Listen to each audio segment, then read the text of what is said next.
선생님의 부정선거 관련해서 말씀을 듣고 그 다음에 마지막으로 우리 박재우 대표님 이승만 대통령에 대한 기도 이 두 가지를 마무리하면서 행사를 마치도록 하겠습니다.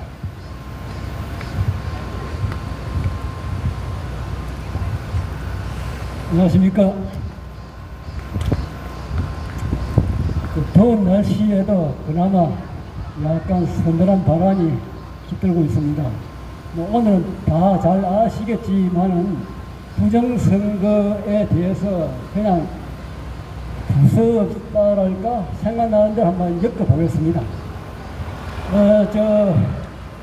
대선 당일날 보면 6시에 방송 3사가 출구조사를 해서 발표를 하는데 저는 옛날에는 그것이 정말로 과학적이고 그야말로 방송사가 자기네 명예를 걸고 정확하게 조사를 한 것이다 이렇게 생각했는데 그게 아니더라고요. 알고 보니까. 왜냐, 사전선거에서 30% 40% 투표를 했다고 발표를 했는데 전체 100% 유권자 중에서 나머지 60%가 그 사람들이 당을 투표를 했는데 어째서 그것이 전체 합한 총화의 100%가 일치하느냐. 그러니까 이게 쇼를 하고 있는 거죠. 그 쇼를 하는 것을 일반 국민이 다 모르고 있어요. 일반 국민들은 그냥 관객일 뿐입니다. 극장에 동원된 관객이 배우들의 연출만 보고서 박수치고 네 편이 이겼다 내 편이 졌다 이런 식으로 웃고 울고 하는 그런 과정이었던 것입니다. 그런데 지금 흔히 대수의 법칙, 헌대자 대수의 법칙을 말하는데 저는 대수의 법칙이라는 말은 좀 생소하고 옛날에 공부를 잘 안 해서 옷에 확실하게 얘기되는 것은 여론조사 발표를 우리가 무수히 받았습니까? 여론조사 할 때에 플러스 마이너스 2.5% 신뢰도 수준 이런 말을 하는데 처음에 난 그 예사를 생각했어요. 그런데 알고 보니까 그것이 굉장히 키포인트더라고요. 플러스 마이너스니까 중앙에서 보면 합하면은 2.5가 되면 5%죠. 그러니까 발표치 숫자에서 5%를 빼고 생각해라.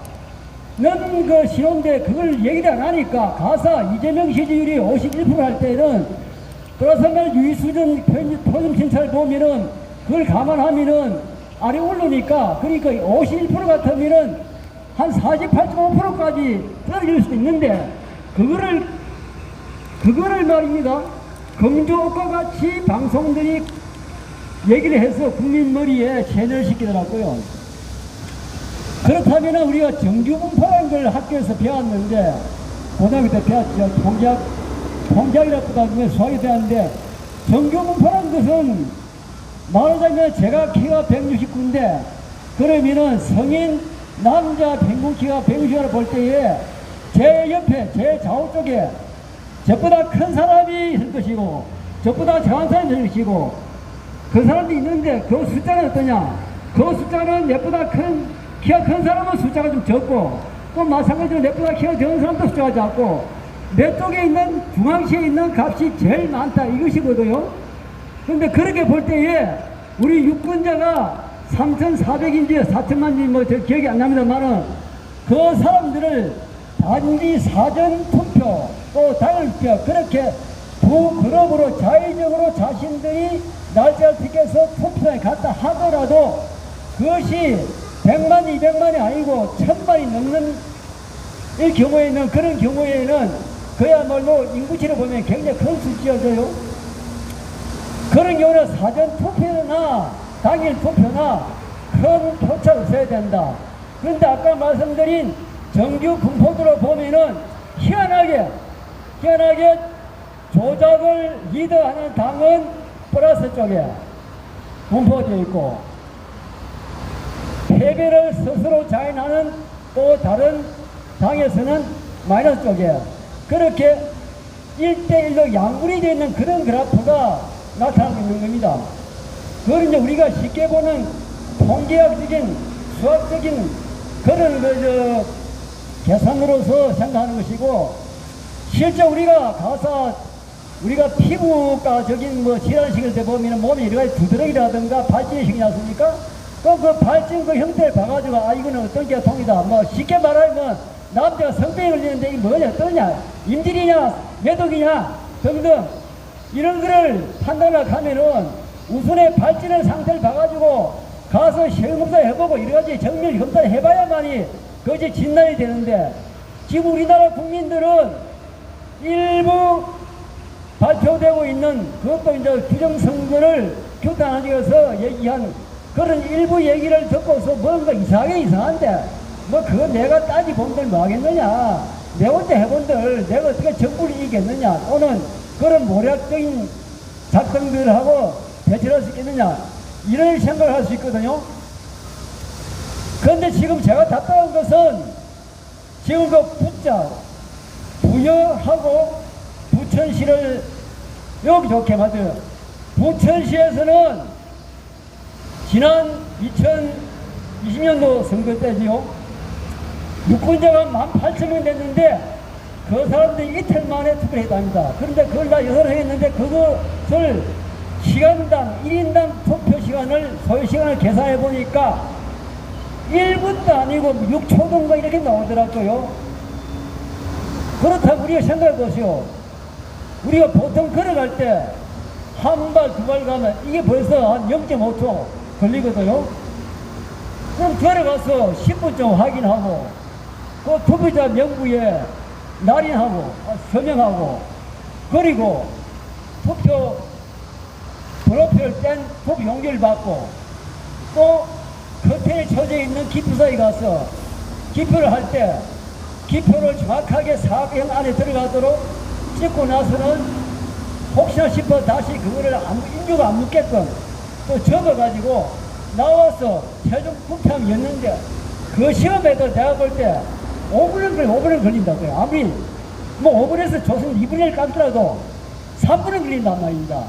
그게 드러난 부정선거의 대표 사례고 또 하나 충청도 부여에서 정진석이라는 인간이 박근혜 대통령 그 당시 비서실장이 뭘 했는데 그 친구가 입후보했을 때에 마침 그 창단인이랄까 아마 운동하는 사람들이 아주 명석한 분이 똑똑한 분이 있어 보이죠. 보니까 기계 전자개표기가 카운팅 되고 있는데 보니 이상하더라고요. 그래서 이 일을 제기해가지고 억지로 이길 제기해가지고 다시 전자 분류기 투표 분류기를 껐다가 다시 부팅을 해보니까 리셋 해보니까 앞에 숫자보다 끄끄 나온 거예요.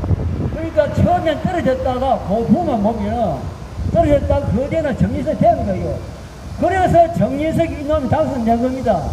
그런 놈이 부정선거 일체 이게 안 하고 있죠. 그리고 우리가 많이 듣고 있는 하나의 추미애 유권자 수보다 주민자 수보다 이것은 많이 나온 거. 또 이재명과 붙은 원희룡 계양구 인재지 계양구 등등 보면은 이거는 부정선거가 아니고서는 당선될 수 없다. 제가 또 한 가지 말드리면 제가 한 20년 전 직장이 경상남도였는데 그때 다행히 아니 마침 그 야당의 주자 김두관 씨가 남해 군수를 했어요. 또 그때 그 라이벌이랄까 그뒤 라이벌이 됐죠. 김태호 씨가 거창 군수를 했어요. 그 두 양반을 뭐 이런 행사 때문에 만나보고 했는데 인간적이면은 김두관 씨가 상당히 뭡니까? 좀 그런 좋은 면이 있는 것 같고 김태호 씨는 조금 약간 그 숙기가 없는 그런 입장이 있는데 그때 김태호 씨가 국무총리 후보로 오르니까 김태호 씨 사모님이 와이프가 관용차를 섰다 이래가지고 국무실 낭만됐지요. 박근혜 정부 때에. 근데 그 뒤에 김동완 씨가 그때 도의사를 거치가지고 양산에 출마했는데 나 동년시 양산시장 붙었는데 거기에서 이 사람이 이겼어요.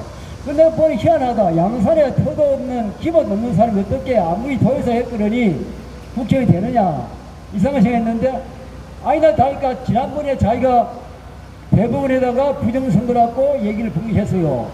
그런 거 볼 때 야당의 국회의원 했고 도의사 했고 떨어진 사람이 부정선거다 이렇게 얘기했는데 우리나라의 일반 국민들은 좀 먹고 살만하고 배때지 부는 사람들은 전혀 신경 안 쓰겠어요. 뭐 어제 그 트럼프가 발표한 뭐 무역협상 그 문안에 보면 100%를 나는 처음에 그 전기라는 전기가 아니고 100%를 석세였어. 그러니까 선거에서 이겼다. 선거에 성공했다. 축하한다.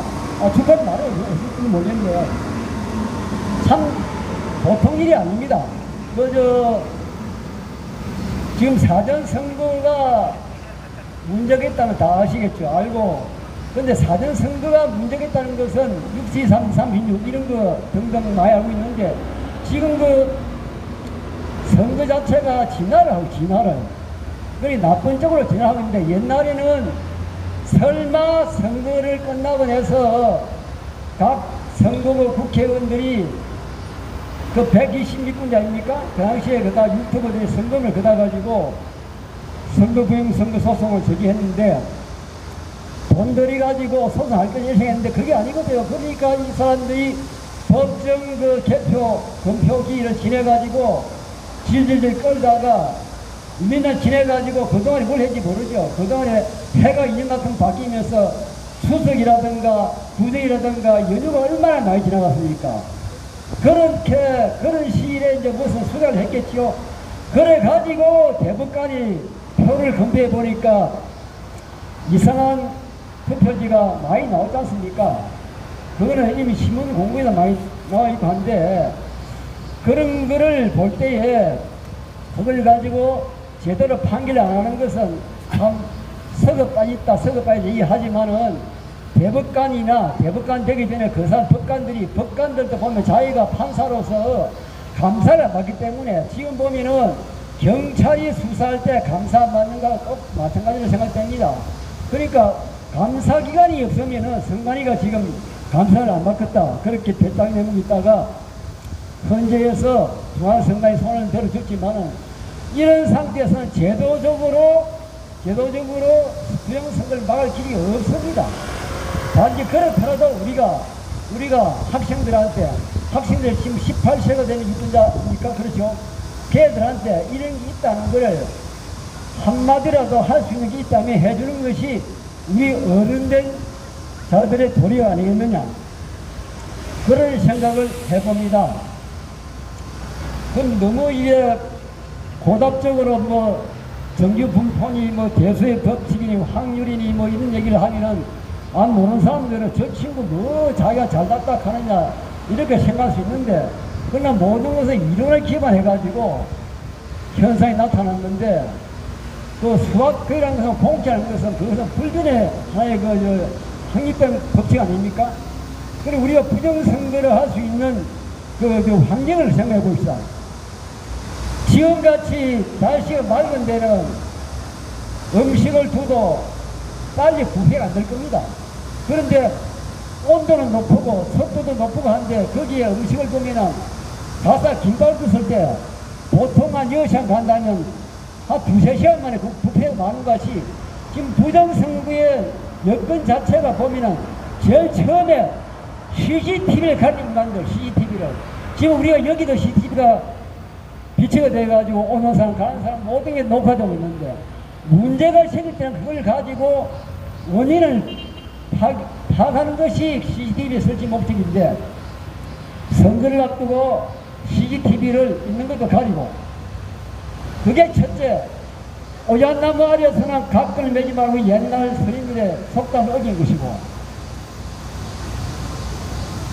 지난 작년도 총선 때는 모 유튜브 기자가 자기가 주민센터에다가 몰래 들어가서 들어오는 사람의 유권자 투표자 수를 확인하기 위해서 몰래 카메라 설치했는데 그것이 발각이 돼가지고 그냥 그만둘 건데 윤석열 대통령이 그런 일이 없도록 엄불하라 이렇게 말했단 말입니다. 불과 1년 전에요. 그런데 1년 후에 1년도 아니죠. 불과 6개월 때 11, 3일 개업 때다 아무 말 따로 있다가 10월 20일 그때서 약간 부정선거 관계, 부정선거 얘기도 안 하고, 선거 시장 좀 봐야 된다. 이래가지고 이야기를 하고, 헌재 재판 받을 때도, 직접적으로 부정선거 얘기를 자기 했는지 변호사를 조금 얘기를 합니다만은 없었어요. 그러니까 이게, 아까 우리 총장님 말씀 맞다나, 한 통속, 마지막으로 말씀드리겠습니다. 지금 우리가 아마 중고등학교 다 나왔겠죠. 그러면 쉽게 말해서 우리가 동의원소, 방송동의원소한테 유라늄 같은 거 있지 않습니까? 그 멘델레프의 원소 주기율표를 보면은 구리, 은, 금 이것이 주기율표의 세로줄 상에 같이 있을까요? 떨어져 있을까요? 왜냐하면 우리가 각종 경기에서 메달을 줄 때 금, 골드, 은, 실버, 구리 이렇게 같은 걸 주고 있는데 와이면은 금은 그렇다 치더라도 밑에 은이라는 거 동원 흔한 게 동화니까 산업체 분사지가 구리입니다. 구리 쿠프를 가지고 여기로 쿠프 말게요. 산업체에서 필요한 원자재가 제일 중요한 것이 구리 값인데 구리인데 그게 보니까 저도 들은 얘기인데 희한하게 원소 주기율표상에서 우리가 제일 처음에 수소자 수소 왼편에 수소 오른편에 헬륨이 있죠. 그 수소가 융합하면 헬륨이 되었으니까 그 과정이 수소 폭탄이 되죠. 방금 말한 구리, 은, 금은 같은 말이 있는데 같은 세로줄에 속해 있어요. 그러니까 이 뭐냐면은 야당이나 여당이나 또는 군소정당이 모두 같은 족속이다. 이렇게 저는 비유를 하고 있습니다. 5.18을 찬양하고 개헌을 주장하면서 또 4.3 사태, 저희들도 폭동 사태를 미워해가지고 보상금을 주고 이런 딱 두 가지 보더라도 5.18과 4.3을 옹호하는 당이나 사람은 모두 같은 족속이다. 빨리 북쪽으로 보내야 합니다. 이상입니다. 감사합니다.